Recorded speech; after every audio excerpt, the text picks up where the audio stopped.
Herman's having a tough time finding the I invitation. did. Tammy, could you send the invitation to Herman again? Herman Johnson? Tammy? Did you forward that to him? I don't have his email. I forwarded this morning to him. Tammy has it. So is Tammy there? Yeah, she said she does not have it. You see. forwarded the email. We don't have his email address. You'd have to forward it again. Well, okay. Okay. All right. I'm gonna jump off here for a minute, Andrea. Okay. I'm sorry for the delay, folks, but we're having a joint meeting, so I need the other meeting chair. You can have Mr. Leggett, if he can hear, he can chair as the vice chair for governmental operations. I'll text him and see if he's.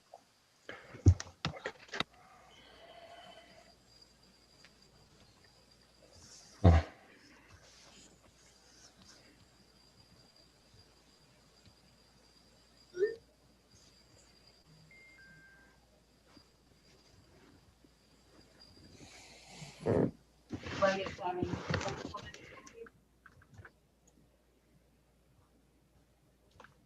Technology is a blessing and a curse.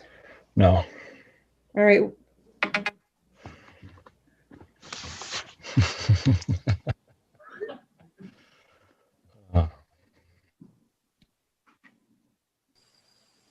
Supervisor Leggett, can you hear us? He can't. That's what he was saying no to. You can hear us, but you can. Now we can't hear you. He's on mute. There we go. All systems go. All right. Well, in the interest of time, since we're already 5 minutes into it, I will convene the economic growth and development portion of this joint meeting. And we have a quorum. And Go it ahead. looks like I will convene the government operations and advocacy. It looks like we have a quorum. All right. Thank you. Supervisor Beatty and I had agreed prior to this that I would chair. So I will go ahead. If he jumps back on, let him know what's going on. So the purpose of this meeting is to address the two resolutions that were brought before you from Supervisor Strau. These resolutions were placed on your agendas as action items. I am moving them to discussion items. I am doing this after speaking with colleagues of the board, and the reason for this change is twofold. First, the resolution addressing diversity and inclusion, while it is an excellent start, is one that should not be advanced casually by this body. There are serious concepts here long overdue for consideration. We have many individuals who should and would welcome the opportunity to advise this board on this resolution. And since there is nothing urgent about it, I encourage you to take the time to hear from as many voices as possible, most of whom we could not arrange to have before us today. I will also tell you that Supervisor Leggett and myself have reached out to the Adirondack Diversity Initiative for assistance. The original resolution from which Supervisor Strau wrote his draft came through the Adirondack North Country Association, otherwise known as ANCA, and they were advised by the staff of the Diversity Initiative. In this connection, we have a wonderful opportunity to work with the Diversity Initiative staff on crafting a strong, thoughtful statement tailored to Warren County, and perhaps even to add meaningful action to these worthy concepts. Second, the resolution regarding the majority and minority positions were modified just half an hour ago. Additionally, this resolution as written does not address the issue of compensation for extra work done. Dating back to at least 1995, this board has compensated the personnel and finance chairs for the extra workload that they take on. Therefore, I concluded that it's best to bring this forward for discussion, not as a resolution on the floor, so as to perfect the language, address the compensation issue if we wish, and avoid the multiple amendments, motions, and confusion should this body decide to advance this resolution. For the purposes of voting today, a quorum is a majority of each committee, 3 votes from the members of Government Operations and Advocacy, and 4 votes from Economic Growth and Development. I'm trying to keep this meeting to an hour, so we'll try to give 30 minutes to each resolution. And we're going to begin with the resolution entitled Warren County Board of Supervisors Resolution on Bridging Divisions and Working Together. Supervisor Stroud, would you like to introduce the resolution, but don't read it? We all have it in front of us. Yes, I would like to introduce the resolution that came from ANCA, or also known as the Adirondack North Country Association. For those of you that are not familiar with ANCA, it's located in Saranac Lake. And if you go to their website, you'll learn much more about them. And I think you'll like what you see. They're working with our northern communities, of which we're one. And they do things such as their opening page says they are keeping wealth and value circulating in our local economies, and they want to strengthen their local food and clean energy systems, generate new opportunities for entrepreneurs in the North Country, and they're building the prosperity and resilience our rural communities need to thrive. So their thing is ANCA is growing a new economy that works for all. So I like that idea, and I thought it was pretty tame to say that Warren County, as one of the North Country entities, supports the ideals stated in their resolution. Now, I've run this resolution by many people. And I have the names of which, if you want them, who support the resolution basically as it was presented to you. There was some wording changes offered by some of the people who strongly support this resolution. And they're just in the last resolved where it says the Warren County Board of Supervisors is committed to a governing and work environment which reflects and actively promotes its core values of inclusiveness, honest and respectful dialogue, integrity in all its interactions, and reliance on facts and data to drive decisions. The board values and celebrates the diversity of citizens across the region and is committed to social justice, mutual respect, civility, and the elimination of discrimination. But that wording is basically in accord with the wording as presented to you via ANCA, the Adirondack North Country Association. So, I've run it by a lot of different people and a lot of different groups, and they like it. So I'm hoping that you like it as well. Thank you. You're muted, Andrea. Andrea, you're muted. Thank you, Doug. Okay. Thanks, Supervisor Stroud, for that detailed introduction. Before I open the floor to discussion, let's hear from Mr. Herman Johnson, who's a Warren County resident and one of the many individuals who are willing to speak to this body regarding this resolution. Mr. Beatty, you want to introduce Mr. Johnson? Yeah, before Herman gets rolling, and Herman and I go back probably 55 years, I think. I find him to be very frank, honest, and open. He's got his degrees in psychology, sociology. He's taken courses in diversity. He's accredited in many different areas. And I thought, when John brought this resolution up, the first person I thought that could give us insight from his perspective would be Herman. He's always been known to be sincere and truthful, and so I think he could add to the discussion. So I decided to ask him, and he politely said that he'd love to do it. So there you have it, Ms. Hogan. Herman, the floor is yours, I guess. All right. I had to unmute. Is that the deal? Do you hear me? Yes, we can hear you. Yep. Oh, okay. Well, thank you for having me here today. It's a pleasure to be able to participate in what you're doing and how you're doing it. And I like what I see here. I like the resolution to do things. And to do things, I'd like the kind of a list of what needs to happen and what kind of approach you're going to have to this thing. And so like those older ladies said in that commercial, where's the beef?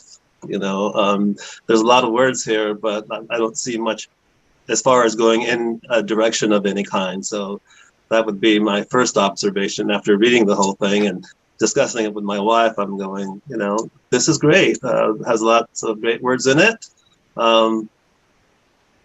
It's kind of particular with the audience that we're probably trying to approach or to communicate with, but we can make this pretty much more generic than and be, as opposed to being specific to a particular group or not.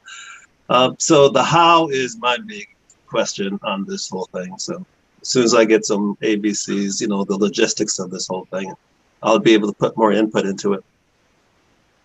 So that's my initial reaction to this. That's great. Thank you. Supervisor Stroud, did you want to respond? Yes, hi, Herman. Hi. I know there's a lot of work to be done, Herman, in regards to this, but I think ANCA and this resolution begins that conversation. Yeah. And from this, I think I agree with you 100%. We need to go beyond this. But I think this is a great starting point for us to take a look and do we agree with these concepts? And if so, what's the next step? So this is step one. And I think it's a good step. And thank you for your input, Herman. Thank you. You're welcome. Thank you very much for taking your time to be here today. We appreciate it. I'll open the floor to discussion. Supervisor Wild. You're muted, Mike. Technology's still going to get me. Thank you, Madam Chair. And Herman, thanks for joining us. I have to say I'm very envious of your hair. But, you know, it's not a direct question for you, but I get it. And I agree with what John said. It's the first step. Right. But what is it missing that we could add to enhance this first step, if anything? Because I'm curious, and Madam Chair, I think I got a sense from you early on that there might be some resistance to what this resolution or proposed resolution is trying to do. Yeah. And I agree with it, the concept. What do we need to do to modify it to move it forward today? You asking me? Well, Right. anyway. Well, You know, can I jump in here? That's one of the reasons why Supervisor Leggett and I reached out to the Adirondack Diversity Initiative, was so that we could maybe discuss what could be added to that. I don't want us to put Mr. Johnson on the hot seat today. That's not what he's here for. But I think what it speaks to is that there is still some more work to be done on this resolution. And that, you know, it is a great first step. And I think anybody who knows me knows that I believe this is long overdue. So I'm excited that we're talking about it, but I was kind of hoping you guys might come to the table with some ideas too.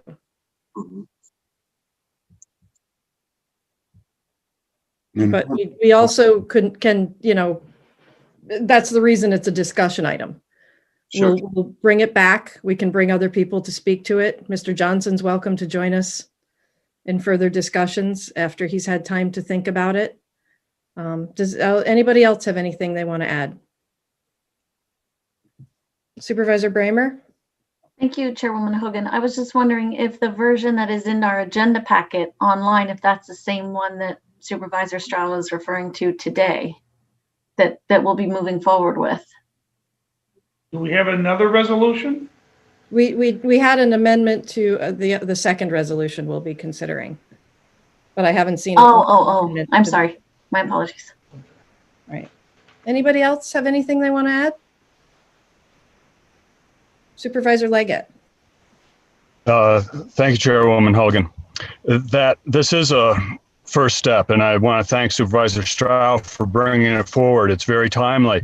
I missed the sheriff's presentation this morning, but as we all saw in response to Executive Order 203, that there was diversity that was part of the plan going forward as well.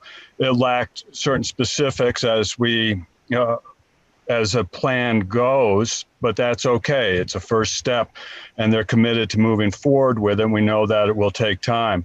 Same thing with this resolution. I agree with Supervisor Stroud that this is a first step. I agree with Mr. Johnson that there's not a lot of beef in it. But we can add to that. Perhaps an addition would be either formally requesting that some type of task force be created.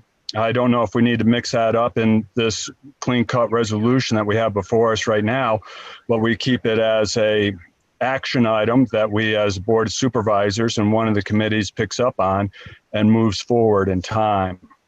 And that could get the ball rolling, and could also be the host for getting voices from the community, because we as leaders of community, it is our responsibility and our ability to be able to create a momentum for the county and get this discussion started in this particular forum, which is very powerful. Thank you. Thank you, Supervisor Leggett. Anybody else wish to speak to this resolution or this discussion item? All right, I'd like to move on to the second. Supervisor Beatty. So I guess the game plan is then that we're going to, you're inviting another individual next month, correct? And so we can further this discussion on this resolution and maybe broaden it or tighten it up or whatever we need to do as a committee. Is that correct? Well, I was about to ask what the pleasure of the committees was. Okay. Supervisor Wild. You're still muted. I apologize for my inability to do this morning, but I'd like to bring a motion to bring this to the floor, to have a vote on it. Do we have a second? I'll second. I'll second. Stroud. Okay, so Supervisor Wild, as is Supervisor Wild without the resolution without amendment. I'll open that up, whether we need any kind of amendment to that. I totally support that this is a first step, and I like Supervisor Leggett's idea to bring a group together to make this happen. But I think it's important for us to make this first step, to start moving things forward. And if we bog it down in the committee process where we don't talk about it for another month, it's just wasting another month. So do you want to put some sort of call for a committee into the resolution? No, I don't think so. I think you probably should in order to get the ball rolling, period. I mean, that's just my point of view. I don't know what the process is, but to get that committee going and to show some actionable results from the resolution itself would be a wonderful thing. Supervisor Hogan, Madam Chair, I'm going to leave that up to the rest of the committee for comment about whether or not we should do that. I'm open either way. Anybody else in the committee? Hang on a second, Supervisor Bramer. Anybody else in the committees want to speak to this? All right, Supervisor Bramer. Thanks. Maybe this is too far out ahead of the committee, but this morning when the sheriff was presenting the reform plan, it was discussed about having a civilian review board, and maybe this could be combined somehow as a task force to deal with this and also to look at future issues going forward on that side. So are you proposing an amendment to the resolution, or? Well, I'm not on the committee. Committee, anybody have anything to say to this? I have a motion on the floor to accept this resolution as is in a second. Any further discussion? Madam Chairman, Chairwoman. So listening to Herman talk about including being a little more generic instead of being specific on one group, you mentioned that, Herman. I did, yes. I think that type of language, when we start looking at one group and not a broader sense, can be rather troublesome. And I think I agree with Herman that probably expanding and making it a little more generic on the grouping verbiage, I think would probably be something that I would recommend. Anybody else on the committee wish to weigh in on this? Anybody not on the committee? Supervisor Leggett, are you indicating that you have, or you're just melting into the background there? Okay. With that, I will call the vote. Hold on, Mr. Diamond would like to speak? Hold on. Amanda, were you speaking? Yes, Mr. Diamond would like to speak? Oh, thank you. Mr. Diamond? Thank you very much, Chairwoman Hogan. I've read this resolution and I've seen it modified on several occasions. And what I'd like to include in the dialogue today is that this resolution, once it's finalized and we've met all of our goals, including ideas that Herman would like to include in here, that we take this to another level of municipal government, that we take it down to the Glens Falls Common Council, the Lake Luzerne Council, the Queensberry Council. I'm concerned about voicing my opinion on this particular resolution without hearing what the mayor of Glens Falls and his Common Council colleagues have to say about this issue. I think that, you know, it's a good starting point, but I don't think this resolution at this point in time needs to end up just on our agenda here. I think this needs to be a broader base where every community, whether it's a town, village, or city within Warren County, addresses it and talks about it. Then we can stand there together, united, and advance forward. That's my suggestion. I concur. I think that's very wise, Supervisor Diamond. Thank you. Supervisor McGowan? Thank you. I had my own speech, but after listening to Jack, I have to stand behind Jack, and I see that Herman also said I would like to. This is really a broad spectrum thing, and I really agree with what Supervisor Diamond had suggested that we do, and I feel that we should move forward in that direction. Supervisor Driscoll? Thank you, Chairwoman. I believe I was one of the first supervisors to contact John and thank him and stated that I supported his resolution, the original version. Since then, I've also spoken to a number of my colleagues, and I agree with my friend Herman, other members, the chairwoman, that we could probably include a little bit more into it. However, if we decide to vote on this, my observation is that half the people are going to appreciate the fact that we're taking this first step, and then half of the people are going to say, well, it should have included more. So, you know, either way, we either come out a winner or come out a loser, depending on who you're talking to. So, thank you. Would anybody else like to speak to this? Supervisor Seaver? Thank you. Chairwoman Hogan, if you don't mind, I would like to. Go right ahead.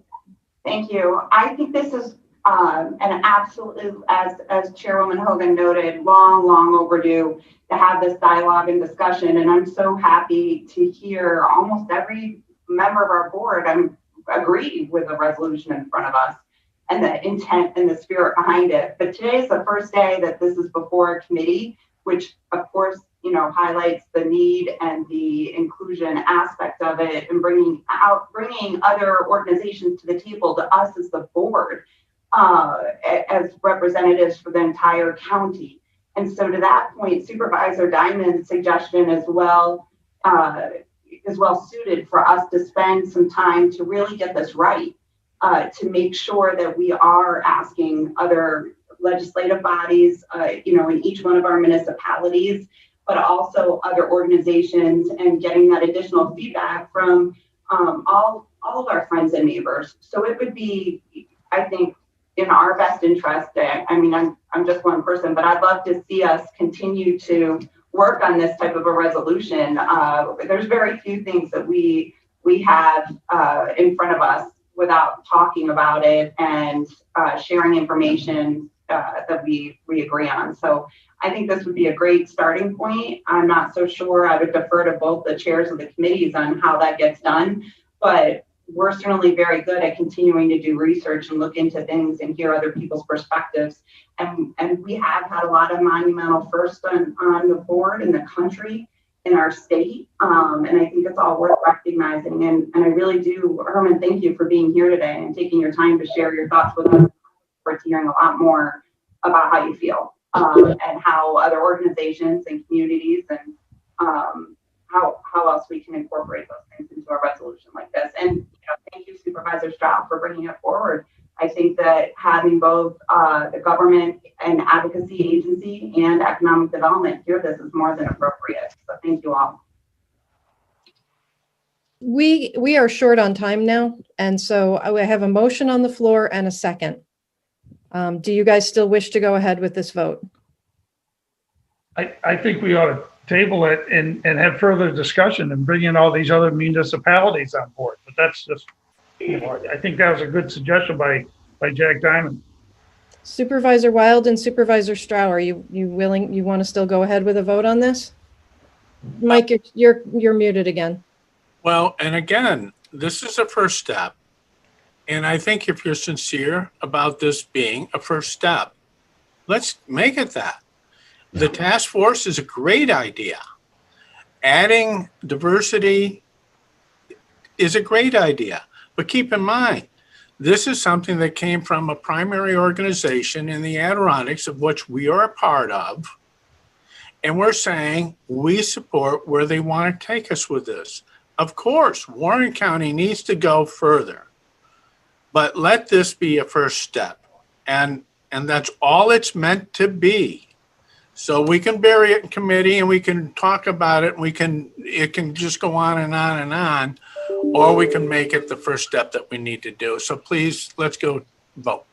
Supervisor Wild, Leggett, Bramer, keep it short, each of you, please. Thanks, I will. And I'm considering offering a modification to the resolution that states something to the effect of within the goal, within 2 months, to include other municipalities and interested organizations to expand and facilitate upon the actions necessary to move this forward. Supervisor Stroud, are you agreeable to those amendments? It was your second. Yes, I think that's a fine amendment. It doesn't change the context. It adds another also resolve, but it doesn't change any of the above. So I'm fine with that. And it does talk about an action plan that needs to be taken. That's fine with me. If that amendment can obtain more votes, that's good. Supervisor Bramer? I wanted to know if this resolution is exactly what ENCA had proposed, other than swapping out Warren County. No? Okay. All right.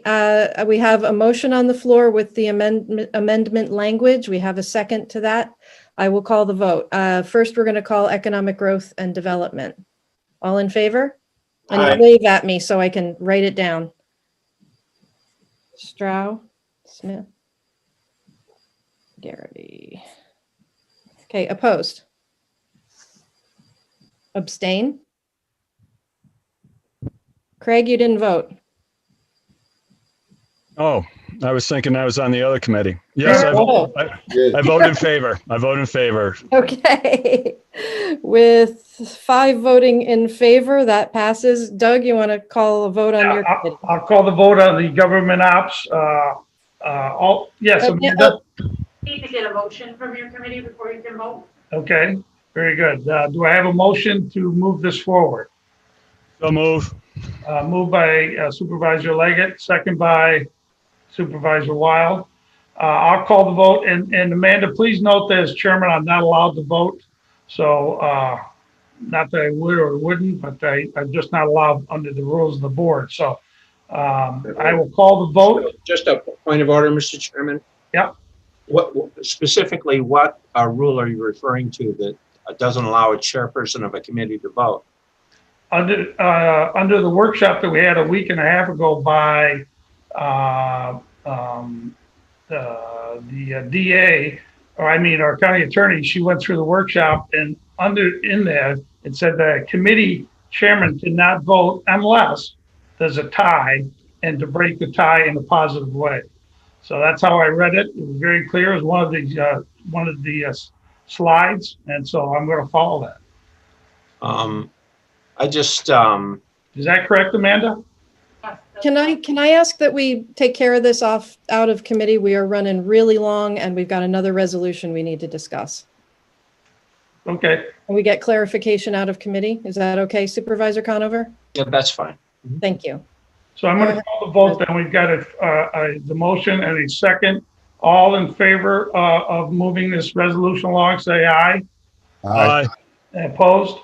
Okay, and I don't vote. I cannot vote. Not that I didn't want to, but I'd love to, but I can't. Okay, Right, moving along. Next, we're going to talk about the second resolution, which is entitled Resolution to Eliminate the Positions of Majority Leader and Minority Leader and the Compensation Appropriated for the Leaders of these positions. Are there any recusals?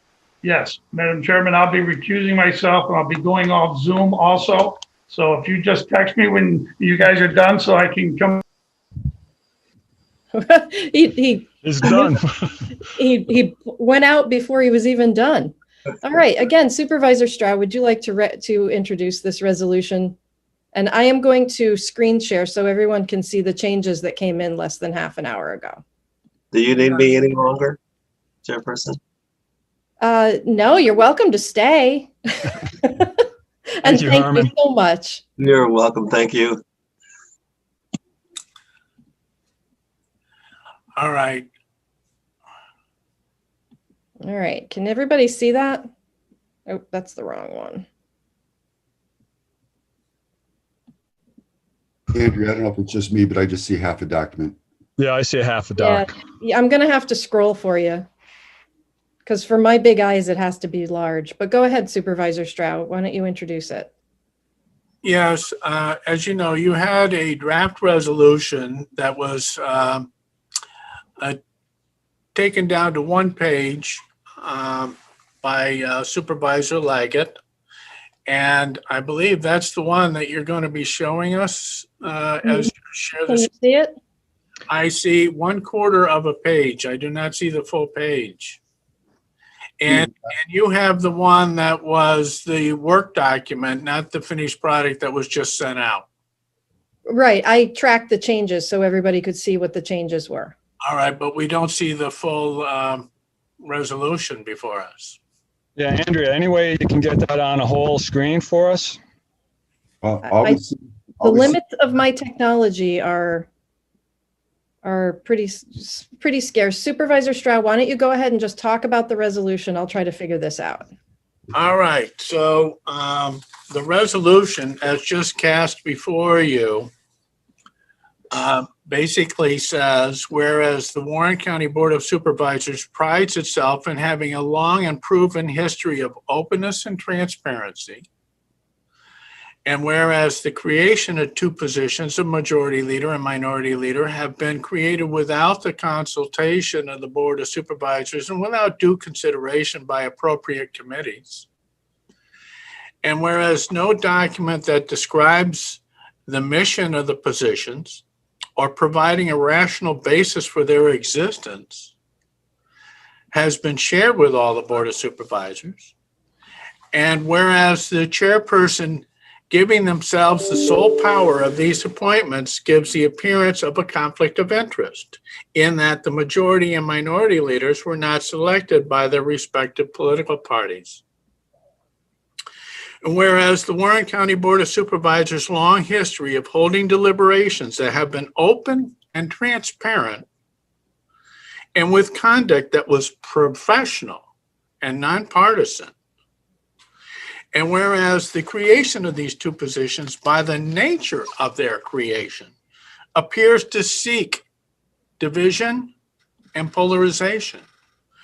And whereas the very existence of these two creations, majority and minority leaders, could even prove to be harmful to the existing healthy relationships among the board members, because their very existence could be the cause of conflict and discord. And whereas, given the above, the creation of these two positions appears to be unneeded and could even cause the impairment of otherwise peaceful and conscientious deliberations. And whereas by resolution first presented to the Warren County Board of Supervisors at its January 8th, 2021 meeting titled Resolution Number 21, amending tables of organization and Warren County salary and compensation plan for 2021, a $6,000 compensation allocation was approved and should be amended to defund the positions this resolution is proposing to eliminate, thereby saving taxpayers' money. And now, therefore, be it resolved that in consideration of the above premises and for the unification of mind and maintenance of harmony amongst the Warren County Supervisors, be it resolved that the positions of majority leader and minority leader are hereby eliminated as positions of the Warren County Board of Supervisors, or as positions meant to advise the board chairperson. And also, therefore, be it resolved that the resolution passed by the Warren County Board of Supervisors at its January 8, 2021 meeting, identified as Resolution Number 21, amending tables of organization and Warren County salary and compensation plan for 2021, be hereby amended to eliminate the $6,000 compensations for majority and minority leader. So I just think that these two positions are unwarranted, unneeded, and we could save an additional $12,000 by eliminating them. I mean, we're 2 months into our existence of this year, 2021, and there has been no need for these two positions. So I'm suggesting that it's not healthy for us to maintain these two positions. I'm suggesting we eliminate them. Thank you. Thank you, Supervisor Strow. Administrator Moore, are you here? I'm here. All right. Would you like to speak to this? Sure. I can speak to the process of what led us to this position, how we got these positions created and why they were created. We had an election on Friday, January 8th. That was our organizational meeting. The Board of Supervisors selected a new chair. Some point that day, I think it was that night, it was expressed to me that there was a desire to compensate both the chair of finance and the chair of personnel in recognition of past practice when that was done. It was requested of me that I take a look at that, go into history, see what was done and when and how, and give guidance as to how we might revive that practice for the year 2021. So I did that history, looked at that history, I should say. In 1995, the Board of Supervisors started paying additional monies to the vice chair of the board. And in those days, the vice chair of the board chaired both finance and personnel. Those, as you know, anybody that served on those committees, they're committees that tend to do more work and more involved than other committees perhaps are. But I can't speak to why the decision was made in 1995 to pay those committee chairs just more. I would assume that it's due to the workload, but we tried to track down folks who served on the board in 1995 to ask them what went into that decision, and we weren't able to find anybody who remembered, anybody that we talked to at least. So that practice continued through 2002, where the chairmanships, again, of finance and personnel were getting an extra stipend beyond what a typical supervisor would get. And then from 2003 through 2015, the vice chair only chaired the finance committee. So personnel dropped off of that. Then in the year 2016, the vice chair chaired both committees again. It was the duties of personnel and finance, I believe, were combined under one committee.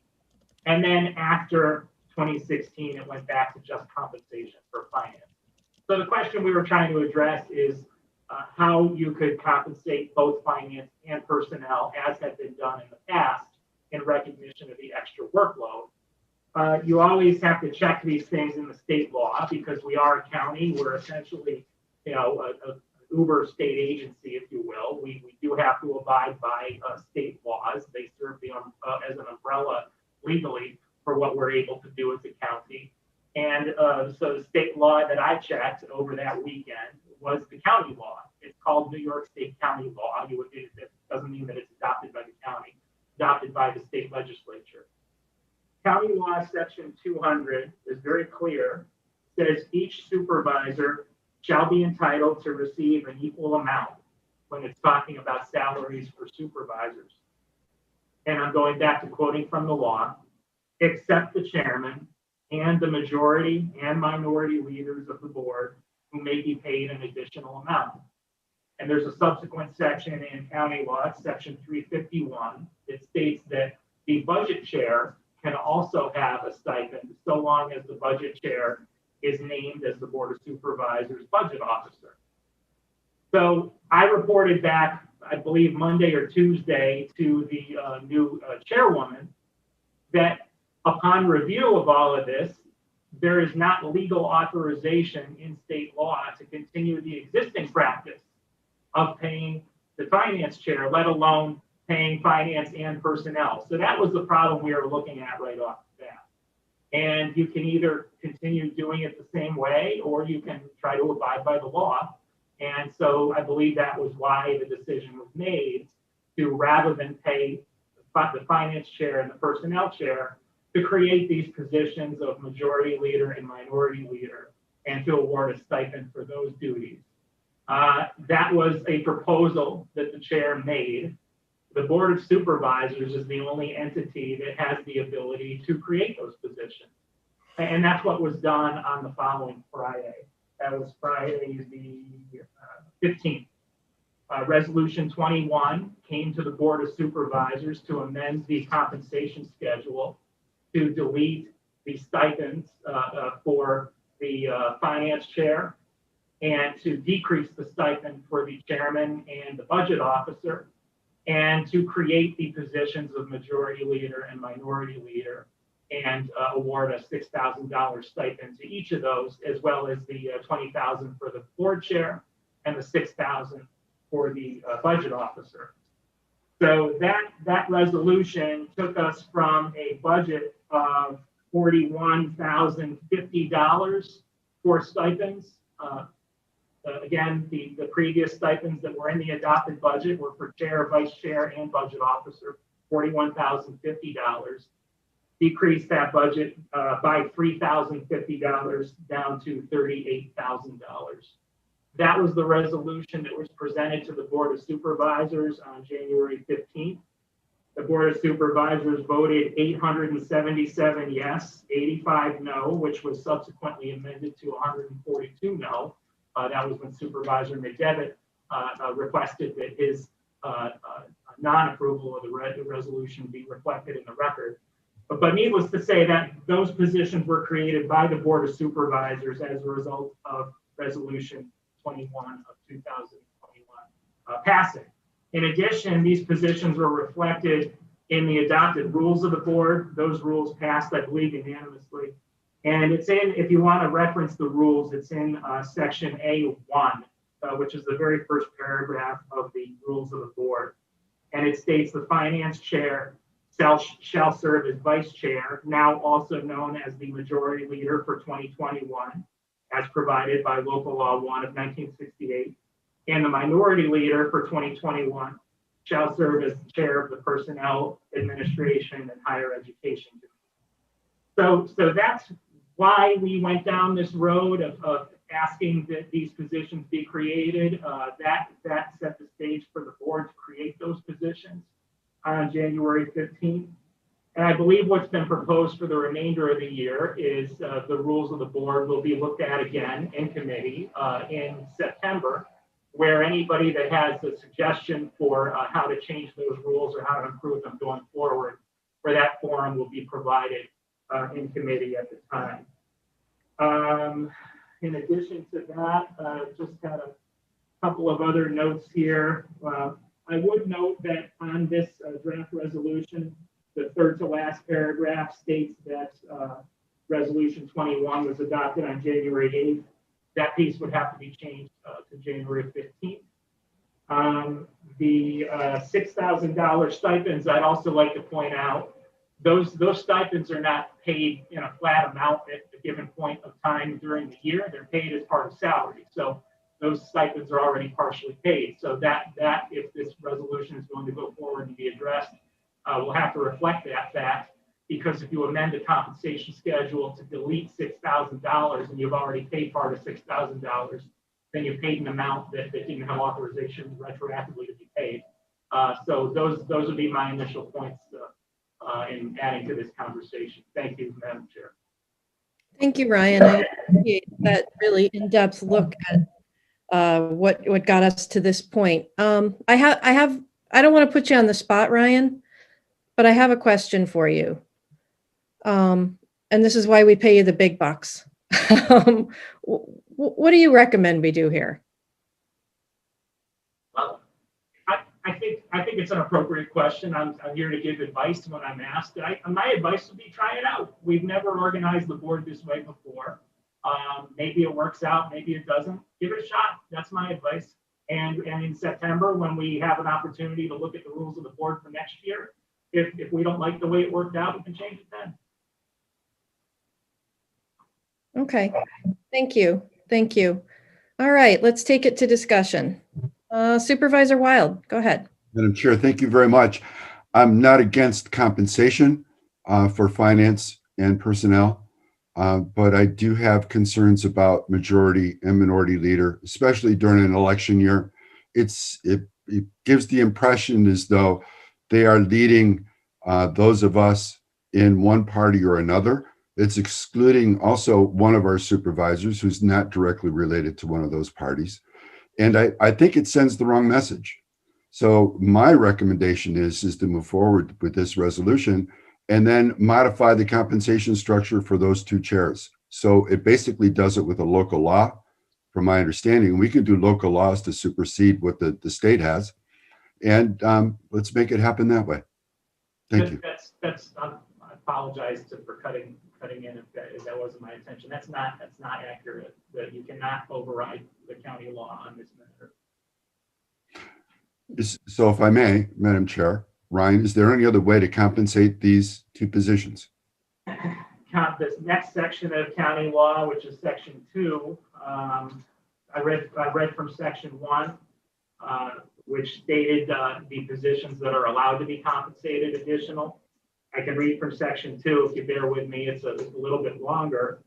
Upon the adoption of a proposition therefore submitted as provided in this chapter, the members of the Board of Supervisors of a county, in lieu of an annual salary, may be paid a salary for board meetings and per diem compensation for committee work, or per diem compensation for both board meetings and committee work.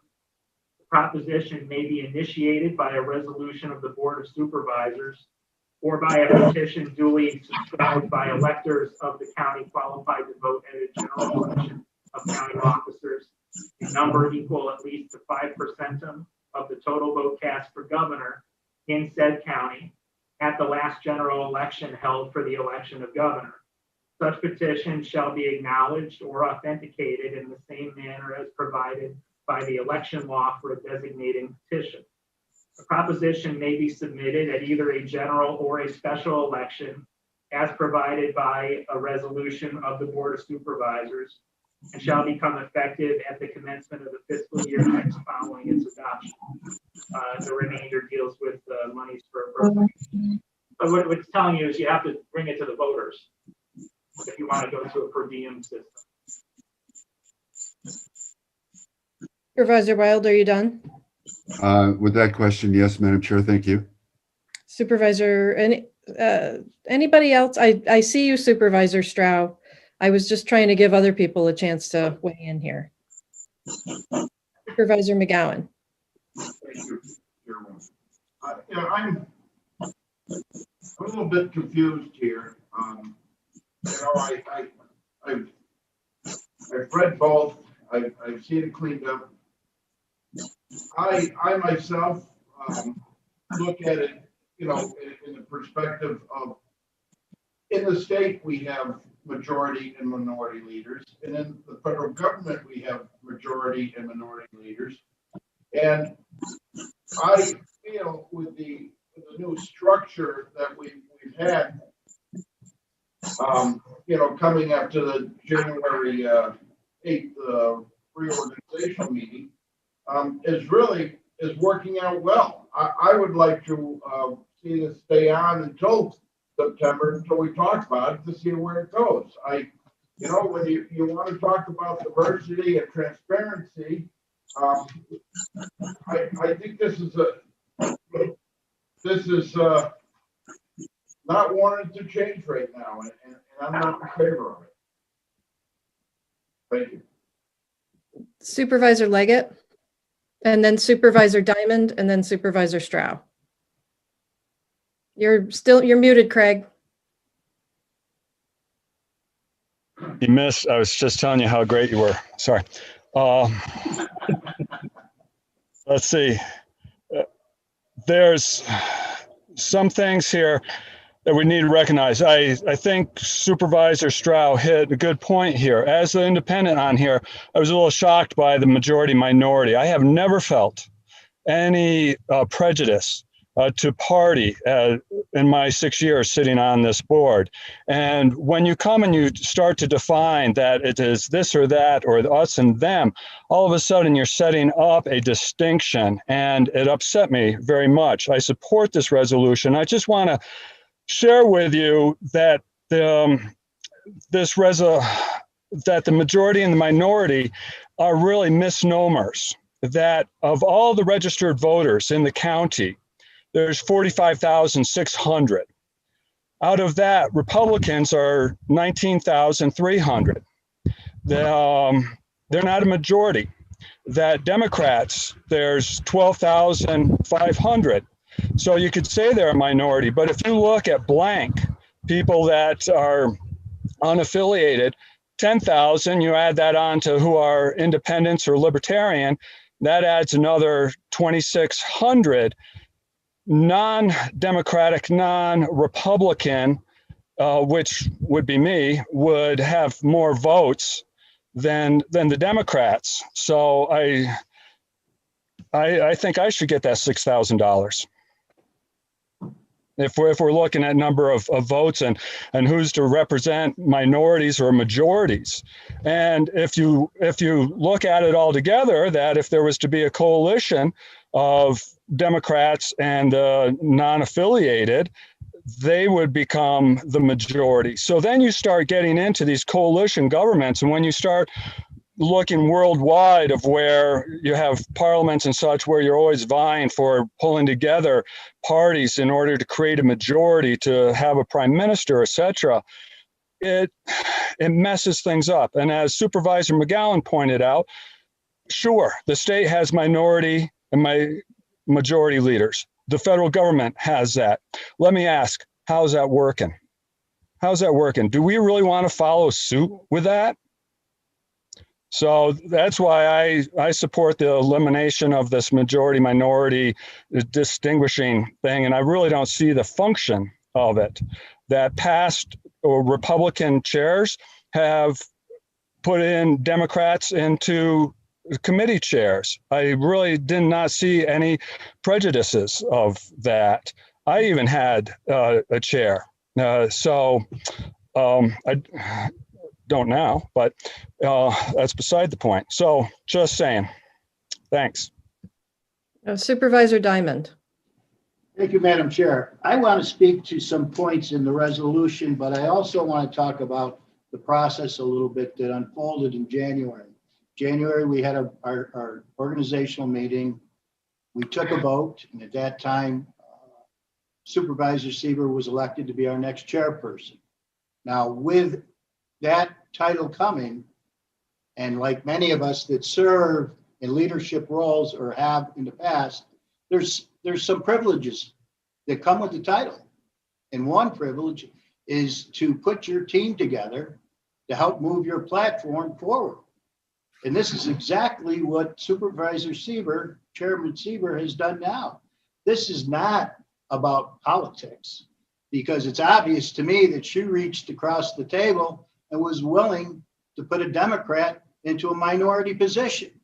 This is not about returning favors. This is about putting people with trust and with initiatives and work ethics to work along with Chairwoman Sieber to achieve what we're trying to set out to do, to where we work across the aisle with each one of us. We're putting that action that she took that night, that day, was unpoliticalized. It was showing that we had the ability to work across the table. And I'm asking my colleagues that are Republicans here to recognize that and give this an opportunity, as the question was raised, and I admire Ryan Moore's courage to stand up and ask that question. What do you think we should do? And I agree with him. We give it a chance. If it doesn't work, then we address it later on. There certainly is a little bit of a savings to the county in regards to that. But I think we give Chairwoman Sieber the opportunity to deliver. I sat here last year and I watched Supervisor Thomas get elected. I know Supervisor Conover was chair, and I know Supervisor Garrity was chair. And within that option, within that right, they were always given the opportunity to assemble their team. This action being taken today is not about assembling a team. It's not about saving $6,000, because I offer this to my colleagues that are sitting up there today. I'll take this budget in the back room for 10 minutes and I'll come back and propose to you how to save $50,000. But this action today is stripping her of her opportunities to lead the county. And I don't agree with it. And I think, in fact, if this doesn't work, then, will be addressed in the future. But I think we have an opportunity to give her a chance to perform at the county's highest level, just like all the previous chairmen have had that chance. So I disagree with this 100%. Thank you, Supervisor Diamond. Supervisor Stroud?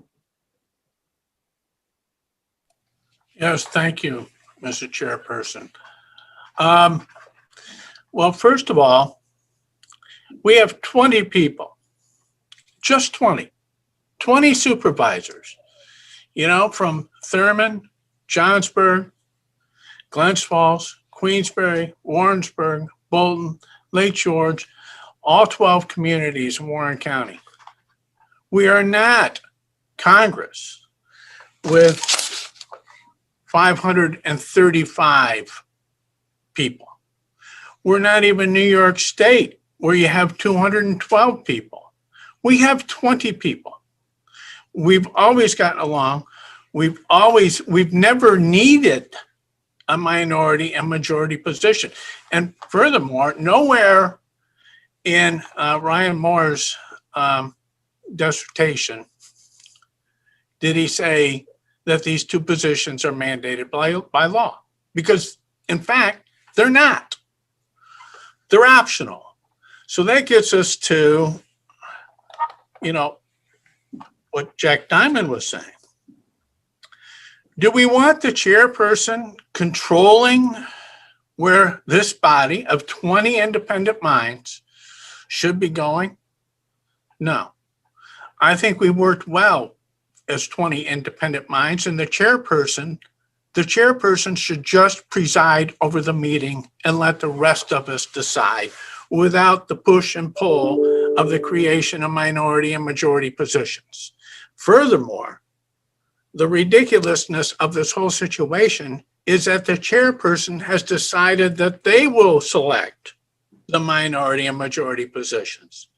So not only do they get paid, which has to be taken into the consideration, they're appointed, not by the respective people of the political parties, but by the chairperson.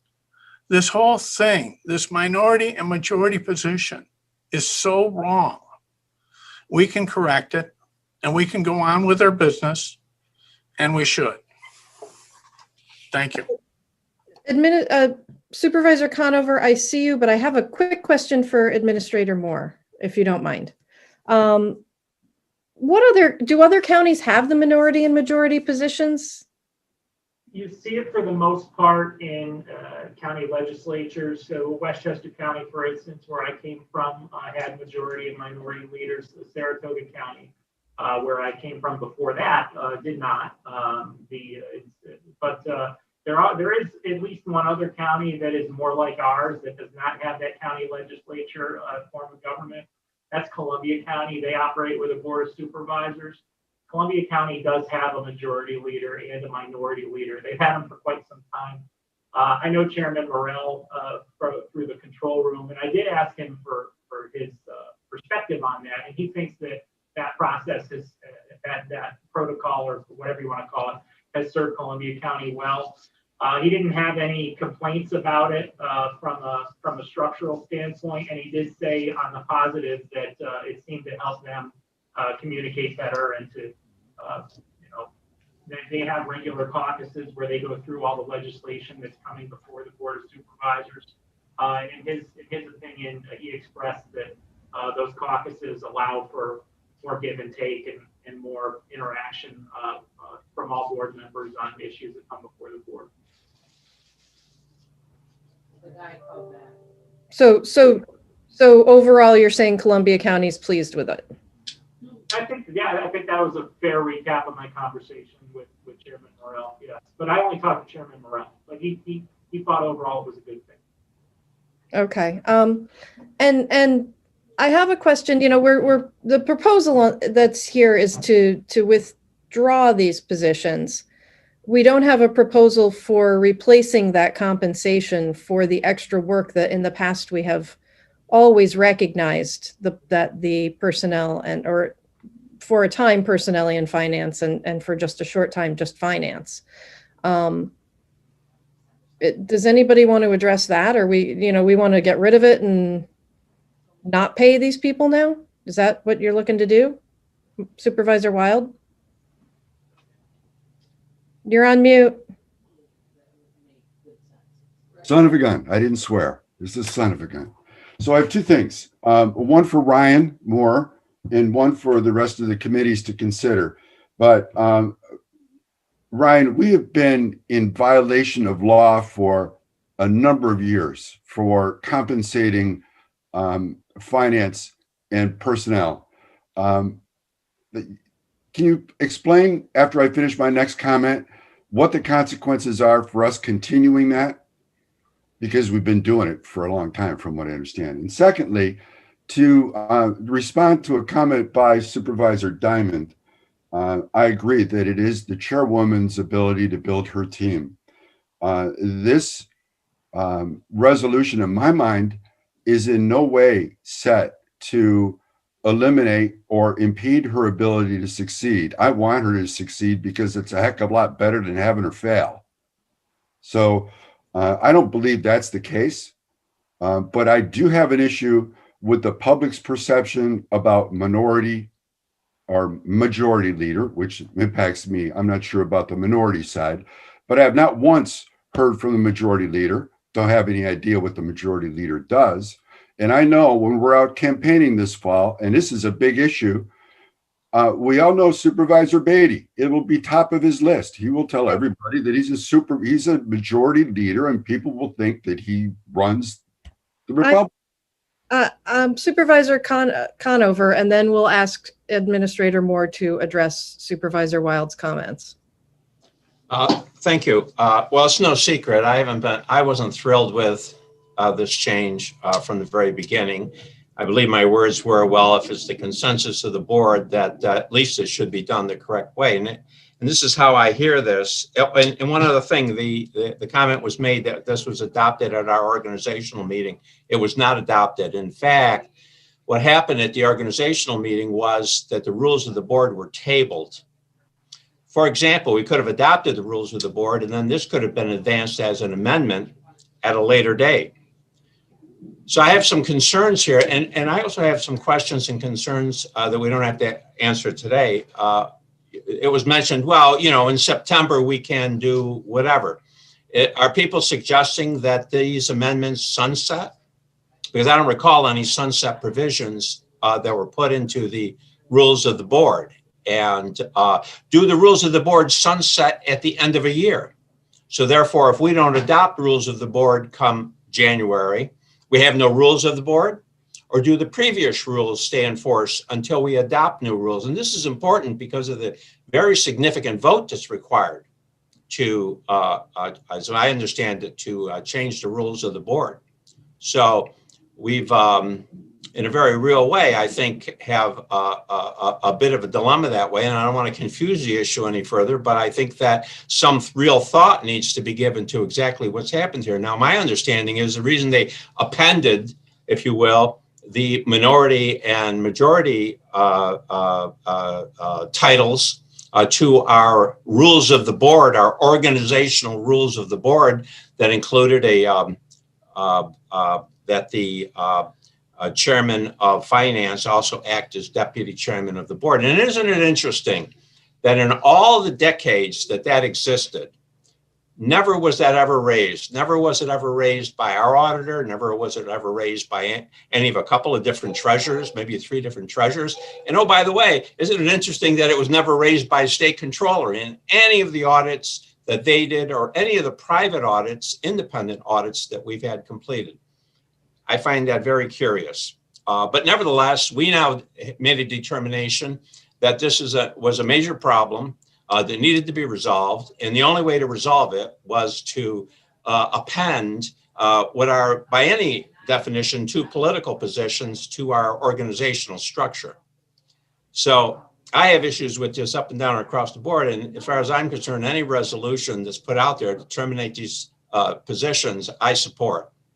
And as far as what we need to do going forward, I am willing to support any reasonable proposal going forward.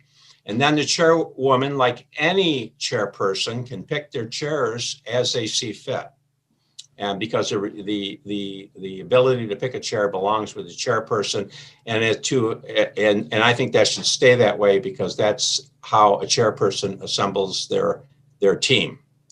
So I support the amendment that's being proposed. I'm not sure what the likelihood of success is going forward, but I do have some serious questions that I hope someone that has the answers can answer relative to exactly what happens in September, since that was thrown out.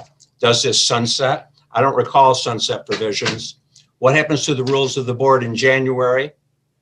Do the previous rules stay in force? Are we going to be obliged to have to vote on the existing rules? Because we can't summon 2/3 to amend the existing rules? I don't know. So in any event, I support the resolution. And I think if we pass this resolution at the board level, we can sit down and figure out how to do this going forward. I think John Strauss is absolutely correct, and Mr. Leggett are absolutely correct in that regard. Thank you. So is there anybody in the boardroom that has any comment? Yes, Mr. Merlino? Mr. Merlino, Supervisor Merlino, please go ahead. Good afternoon. I'm just sitting here listening to this and you know, I have to feel if you eliminate these 2 positions, that would be my preference, but not eliminate the money. I think that's the easiest way. When Mr. Ryan said if we eliminate the position, we'd have to have these people pay back some of the money. Leave the money there. I have no problem with the money, but just get rid of those 2 phrases. And I think move on the way we've been. Thank you. Thank you, Supervisor Merlino. We're running way over here, and this is a really, really complex issue. So what I would like to do, I heard a whole lot of questions, like a dozen questions between Supervisor Wild, Supervisor Conover, Supervisor Stroud. What I'd like to do is propose that we put all our questions together and we reconvene at a future time to get answers to those questions, because I don't feel that moving this forward without those answers is in anybody's best interest. Supervisor Stroud disagrees, and that is your right to do so. Is Mary in the room? Yes, I'm here. Are you prepared to answer any of these questions right now? I don't remember what they were, but if we repeat them, I'm sure I am. Supervisor Wild, why don't you start with this? We got to make this quick though, guys, because we are running way over. You're still on mute. Son of a gun again. For Mary, and I think Supervisor Conover addressed it. What are the implications of us continuing to pay finance and personnel like we have in the past? We know it's illegal. No one's raised issue about it. Can we continue to do that? And secondly, Madam Chair, I'd like to make a motion to move this forward and get a vote to get it on the floor. Thank you. And I would like to second that with. Now, point of order. I did not call on you. Could you hold on, please? I'm just Supervisor Wild, can we please get an answer from Mary, and then we will entertain your motion? How's that sound? Thank you. Thank you. Mary? Yeah, so continuing to pay those positions based on them being chairs of a committee, that would be illegal. That would be against state law. So if somebody brought the county to court and sued us over that, I mean, they're going to annul the payments. They're going to say we did something illegal and you're not going to be able to do it moving forward. And you're going to have to pay back probably what was paid this year. I don't think they'll go all the way back in time. But it certainly is not legal to pay someone based on a committee chair position. Was that the only question? And if I can, Madam Chair, if you don't mind, just another follow-up for Mary. Sure. Mary, do you know how long we've been doing this, and if we've been doing it long enough to set a precedent that the state would have seen it and said, it's okay? No, it's not like, when you've held land for 10 years and you can just come in and claim ownership. It's not, you can't do that in the law. It's against the law. We've been doing something against the law since 1995, and it doesn't make it okay to. Even if we all agree. Supervisor Stroud. Yes, thank you. Yes, well, let's keep the two separated because they're not necessarily related. This resolution pertains to the minority and majority positions that were created, and whatever compensation remains if the Board of Supervisors approves their elimination. Whatever, monies are left over, that could go into the discussion. In other words, whatever monies are left over, we can put to other things, and I think better things. So this resolution would be amended in the way that Administrator Moore suggested, that we change the date to the 15th and that the compensation amounts be those amounts that remain if and when the Board of Supervisors approves the elimination of this position. Then whatever amounts remain can be used for other causes, and I would argue better causes. So with that as an amended version of this, I will second Supervisor Wild's motion to approve. So I have a motion for the resolution amended as stated, and a second. To be clear, this will eliminate the compensation functionally eliminate the compensation for the personnel and finance chairs. Well, let me make a correction. I'm not on the committee, so I can't make the second. You're on my committee, so you can make it through economic growth and development. All right, I'll make it through the economic growth then.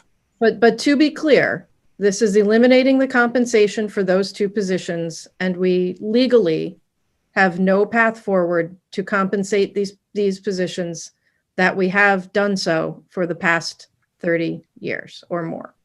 Correct? Right. we have not used these positions or needed these positions for the past 30 years, as you point out.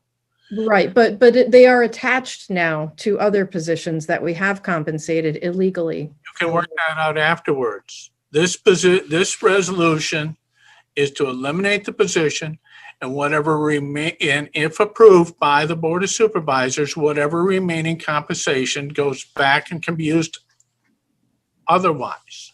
And I'm just making sure that everyone is comfortable doing that so that these positions will go uncompensated until we fix this. Is everyone comfortable that these positions go uncompensated? Hang on, Amanda first, then Supervisor Garrity. I see Chairwoman Sieber's hand is up on Zoom. Thank you, Amanda. Supervisor Sieber, Chairwoman Sieber. Thank you, Chairwoman Hogan.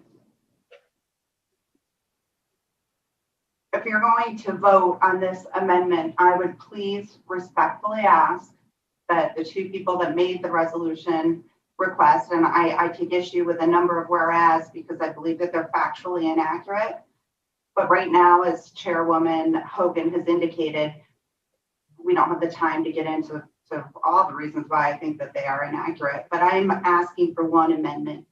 I would like you to please remove then the compensation for the position of chair of the board.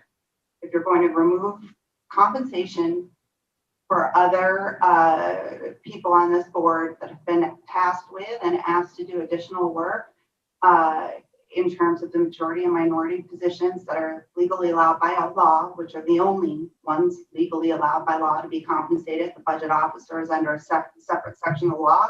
We've heard that here today. We've had it confirmed, not once, not twice, but we've read the law. But I would also ask them that you remove the compensation as chair. I'm not going to ask anyone to do what I wouldn't do as well. I think this is leadership. I think all of us should be focused on moving this board forward. This board gave me 1 week to look at the rules of the board. We've had trainings on them. We've asked for us to make a better process and product for next year. But if you're so inclined to make this resolution, I think you should remove all compensation for all positions that fall within County Law 200. County Law 200 is only, the state law is only going to allow you to compensate majority, minority, and chair. So what's fair is fair. Let's remove the 20,000 as well, and I would appreciate that amendment to your resolution. Supervisor Conover. Oh, sorry, Supervisor Garrity had his hand up, but. Well, I thought we were just eliminating the two position of minority and majority, not anything else. And I don't want to cloud the issue with, they could still be the vice chairman of the board and finance chair and be the personnel chair. I've been trying to find somebody back in 1995 to talk to them to tell me how they ever did this in the past. And I'm with Supervisor Conover. I've sat through many audits at the county as by audit control. I've sat through audits by the independent auditor. We've had different treasurers, and I just don't know how it was okay to do it back then, but it's not okay to do it now. I don't like the titles.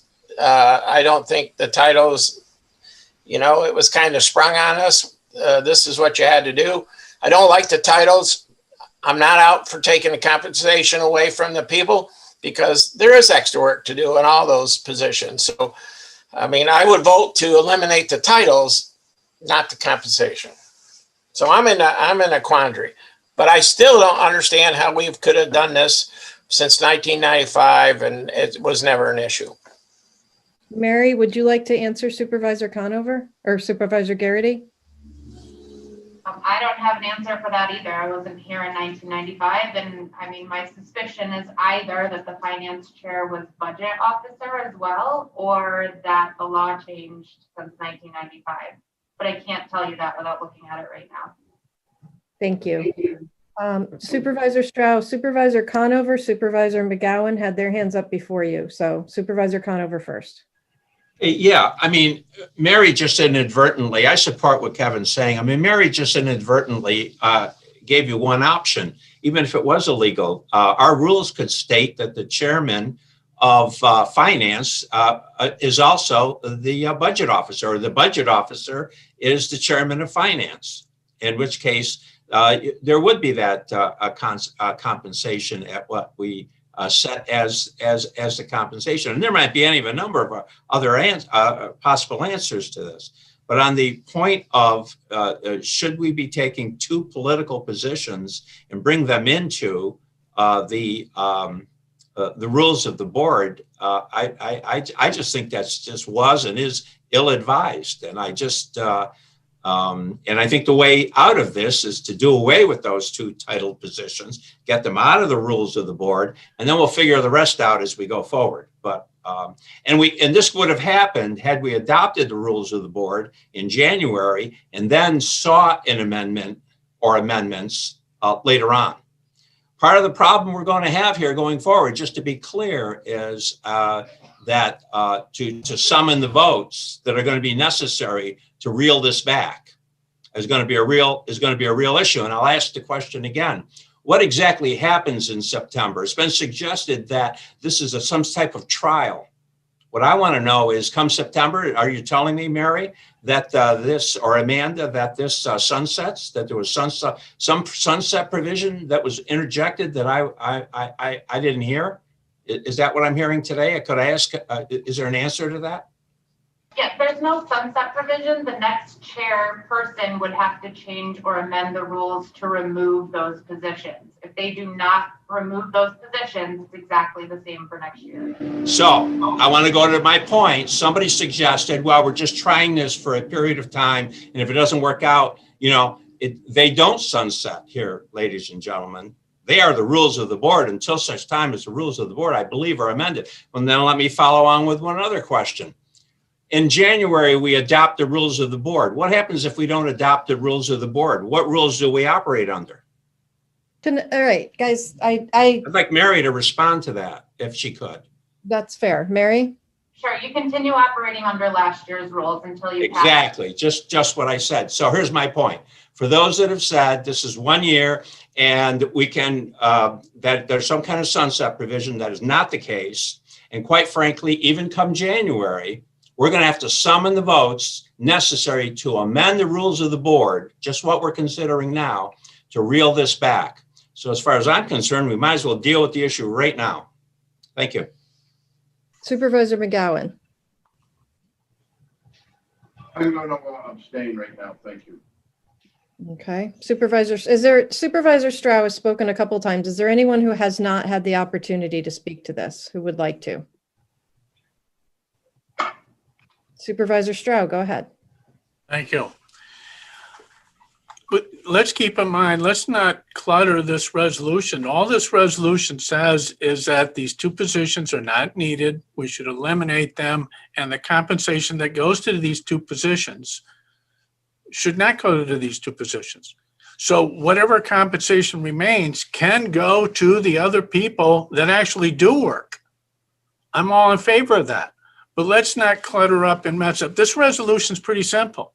It just says the two positions are unwarranted and we should eliminate them. That's what it says. Okay. It says a lot more than that, but hang on. Supervisor Conover. Ryan, I have a question for you. Is there a path forward for compensating the personnel and finance chairs without the majority and minority titles? Law that I read that requires it to go to the voters of Warren County. So we would have to go through that whole process. That's the only path. As I see it, yes. Okay. I understand that Treasurer Swan is present and he would like to speak. Can you hear me? Yeah. Okay. The only thing I would ask is that if you're going to stop, excuse me, the compensation, you give me a date of effective or if it's retroactive so that I can make sure the payroll gets it straightened out correctly. Thank you. Supervisor Wild, you made the motion. Did you hear Treasurer Swan? He needs a date. You're on mute. Sorry. Yes, I think the end of March. Does that work? Will anybody? Treasurer Swan? Yep, that's fine. So the last day of March. If that's whatever the payroll, last payroll date in March, whatever that might be. Chairwoman, can I make a brief comment? Please. Okay, Amanda? We have Mr. Driscoll and Chairwoman Seaver here in the boardroom that would like to speak. Thank you. Supervisor Conover first, then Driscoll, then Sieber. Yeah, I just want to mention, since it's been brought up, and I don't know about ancient history, and I will stand corrected on this, Kevin. Kevin Garrity, maybe your memory's better than mine. But in the 4 years that Kevin Garrity was chairman of the board, the personnel chairman was not compensated. For the 3 years that I was chairperson of the board, the personnel chairperson was not compensated. And I don't believe the chairperson of personnel was compensated last year as well. Now, if you add all that up, that's pushing a decade. So I don't know about if you want to reel it back into 20 years or however many years you want to go back. Now there might have been a time, as I said earlier, that some of these positions were co-located, and that has merit. That idea has merit going forward, but we got to get to a place where we can discuss the merit of those ideas, and we can't do that until we adopt a resolution like Supervisor Strauss is proposing and Supervisor Wild is proposing. Thank you. Supervisor Driscoll. Thank you, Chairwoman. I'll be quick. I think that Dan and Kevin have both said what I've been wanting to say earlier. It seems to me that this is a matter of semantics, where I'm not in favor of eliminating the positions. I'm more looking to possibly eliminate the titles, which I've had an issue with. The message it sends to the public. I recognize both of those individuals, if you want to call them positions, have a lot of duties and responsibilities, and I think that they can be a great benefit to the chairwoman. I'm more in favor of possibly looking to change the titles legally, as Mr. Moore mentioned, how we can accomplish that. So doubling back for just one moment to Supervisor Conover's, I guess it wasn't a question, but we did compensate personnel and finance when it was you, Ron, in 2016. You were both personnel and finance, and you were compensated. Prior to that, it was 2002 when finance and personnel were combined. And then in 2017, we did away with the compensation for personnel. Ironically, when that was Supervisor Sieber's position. No. Go ahead, Supervisor Conover. I was chairperson. It was, if you really want to reel it all the way back, it was Dan Steck that appointed me chairperson of personnel. I've been chairperson of personnel for years and years and years and years without any compensation. So my point is, did I have two chairs at one time? I mean, sure, that's possible, of course, but I wasn't made deputy chair of the board until Kevin Garrity assumed office, just so you know.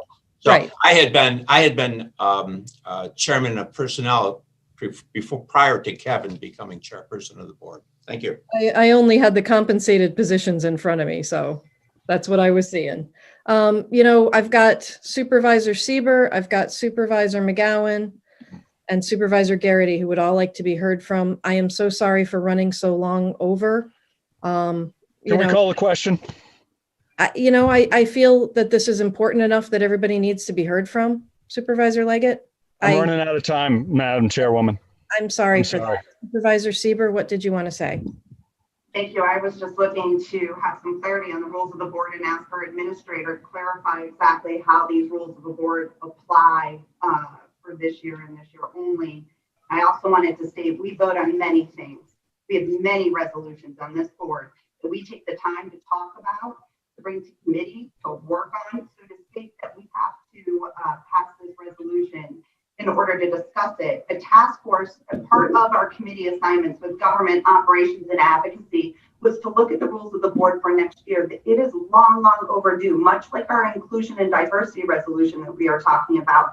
In fact, there are several things that unfortunately are long overdue and ready for a dialogue. So to that, I'm very grateful. But again, I've asked that Ryan Moore address the rules of the board, but no one has addressed my amendment. And I would very much appreciate that amendment to be put in there. Ryan, could you please address, if without objection from Chairwoman Hogan, the rules of the board question? Go ahead, Ryan. Yeah, so hypothetical, let's say we're in February of 2022 and we haven't adopted rules of the board yet. The rules of the board that are in effect in a situation like that are the most recently adopted rules of the board. So they're the current rules of the board. However, again, this is why I read from them earlier. These rules of the board, when they mention majority leader and minority leader, they're specific to 2021.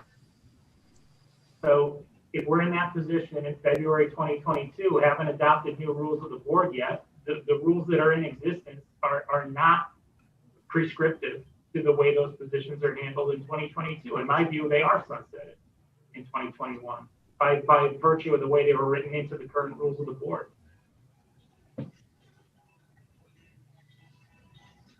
Did everybody understand what Ryan just said?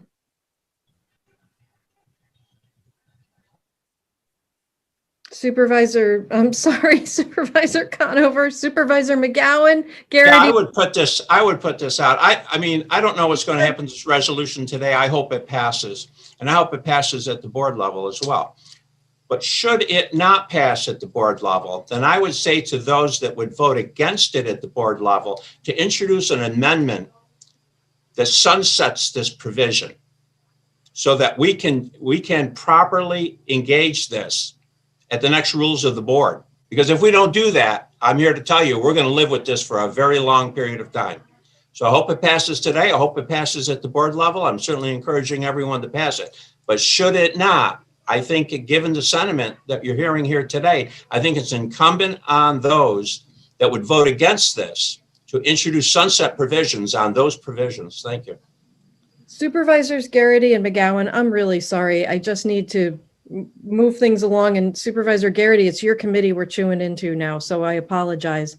Supervisor Wild, are you willing to address Chairwoman Sieber's amendment? No, I don't think that's appropriate. And I think one of the reasons that I chose the end of March to make this happen is it gives us a sense of urgency to figure out how to compensate these people. And one of the ideas that's floated through my mind is to raise everyone on the board's salaries, and we contribute to those positions. Just an idea. But I think we need to be creative to figure out how to provide the compensation and still deal with the title issue that I think is the biggest issue in front of the committee today. Supervisor Strow, are you amenable to the resolution as Supervisor Wild has put it forward? No, I think let's just keep this simple, keep it like it is. Everyone understands it, period. Amanda? Merlino would like to speak. Real quick, and I only got a stupid question. If this stays the way it is, and next year a new chairman of the board comes in, or the old chairman stays there and wants to put in personnel a Republican, what happens? Because it's a minority and majority. So the minority right now is a Democrat in personnel. If you put a Republican in there, what do you do then? I mean, this could cause a lot of problems. I don't know. That's a fair question. All right, Supervisor Garrity. Well, really, I'm confused. I mean, I thought we had a resolution to eliminate minority and majority leader. Isn't that we should leave it and vote on it? Isn't that where we are? Because I've heard so much. I can only pick up some of this dialogue. And yeah, you got 5 more minutes before I have to pull the plug. Supervisor Wild, I'm going to let Administrator Moore speak, and then we're going to call the vote. Yeah, again, this is the point I thought I made earlier. Ryan, we can't hear you. I can't hear a word he's saying. Can you hear me now? Yes. This is the point that I thought I just made, is if we're in 2022, the rules of the board as they exist now do not say what you have to do with the majority leader and the minority leader, because the rules of the board as they're written right now are very specific that for 2021, the majority leader is the finance chair, and for 2021, the minority leader is the personnel chair. So even if these current rules of the board carry over into next year, and we have a period of time where we have not adopted new rules of the board, these rules don't tie you down in 2022. Does everybody understand? I don't know what he means about tie you down. You either have rules or you don't have rules. You're either going to have to amend it then as you're considering it now. I don't know what he's suggesting. He's suggesting that this does sunset after we heard that it doesn't sunset. I mean, I'm unclear on what the point that he's making. Yes, Ron, my suggestion is that it does sunset. I disagree with the point that was made earlier. All right, so now we're saying the county administrator and the county attorney are in disagreement on this issue?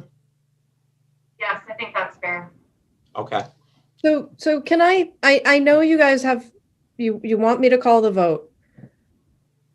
Are you comfortable with me calling the vote, even though we have a difference of opinion from the administrator, from the attorney? You're comfortable with that? In the two positions, yes.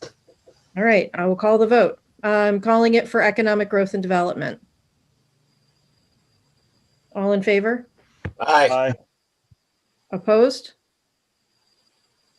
Amanda, what do you got in the boardroom?